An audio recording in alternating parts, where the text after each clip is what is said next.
Face യോഗയുടെ മറവിൽ തട്ടിപ്പ്.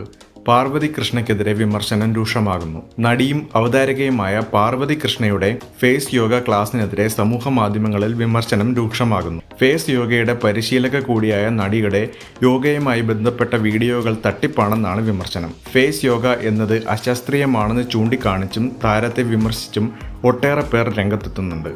ശാസ്ത്രീയ പദങ്ങൾ ഉപയോഗിച്ച് പ്രേക്ഷകരെ ആകർഷിക്കുന്ന പാർവതി സത്യത്തിൽ സ്യൂഡോ സയൻസ് ആണ് പ്രചരിപ്പിക്കുന്നതെന്നാണ് വിമർശനം. വ്യത്യസ്തങ്ങളായ അഭിപ്രായങ്ങൾ ബഹുമാനിക്കുന്നുവെന്ന് പാർവതി തന്നെ കമന്റ് ചെയ്തിരുന്നു. ഫേസ് യോഗയിലൂടെ മുഖത്തിന്റെ ആകൃതി മാറ്റിയെടുക്കാനാവുന്നുവെന്നും മുഖത്തെ പേശികളുടെ ചലനത്തിലൂടെ ജോ ലൈൻ അഥവാ താടിയെല്ല് ഉണ്ടാക്കിയെടുക്കാനാവുന്നുമെന്നാണ് പാർവതി തന്റെ വീഡിയോകളിലൂടെ അവകാശപ്പെടുന്നത്. സ്വന്തം മുഖത്തിന്റെ മാറ്റങ്ങൾ തെളിവായി കാണിച്ചുകൊണ്ടാണ് അവർ തന്റെ ഫേസ് യോഗ ക്ലാസ്സിലേക്ക് ആളുകളെ ആകർഷിക്കുന്നത്. പാർവതിയുടെ ഇത്തരത്തിലുള്ള വീഡിയോകൾക്ക് മില്യൺ കണക്കിന് വ്യൂസും ലഭിക്കാറുണ്ട്. എന്നാൽ മുഖത്തെ പേശികളുടെ ചലനത്തിലൂടെ ഒരു മാറ്റവും സാധ്യമല്ലെന്നും യോഗയുമായി ഫേസ് യോഗയ്ക്ക് ഒരു ബന്ധമില്ലെന്നും തികച്ചും അശാസ്ത്രീയമാണെന്നുമാണ് വിമർശകരുടെ വാദം. അതേസമയം താൻ ആയിരക്കണക്കിന് ആളുകളെ ഫേസ് യോഗ പരിശീലിപ്പിച്ചിട്ടുണ്ടെന്നും അവർക്കൊക്കെയും റിസൾട്ട് കിട്ടിയിട്ടുണ്ടെന്നുമാണ് പാർവതിയുടെ അവകാശം.